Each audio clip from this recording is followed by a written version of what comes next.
बिस्मिल्लाहिर्रहमानिर्रहीम। अस्सलामु अलैकुम दोस्तों, क्या हाल है? उम्मीद करता हूँ आप सब खैरियत से होंगे।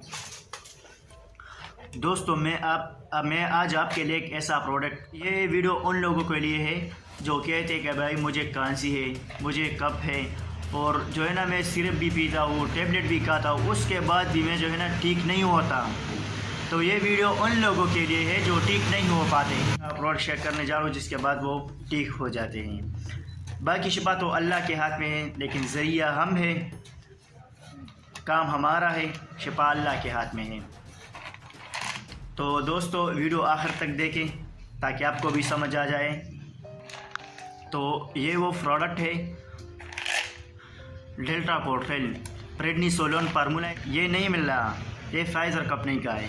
तो आप ये फार्मूला में कोई और भी प्रोडक्ट ख़रीद सकते हैं, ये भी वही काम करेगा जो ये करता है। ये जो है ना एक टेबलेट 2 रुपये पे आते हैं, और अगर आपको खांसी हो, ठीक नहीं हो पा रही, तो आप खांसी का सिरप ले लें और इसके साथ जो है ना 2 टाइम्स का ये इसे इस्तेमाल करें, आप इंशाल्लाह खुद ठीक हो जाएंगे।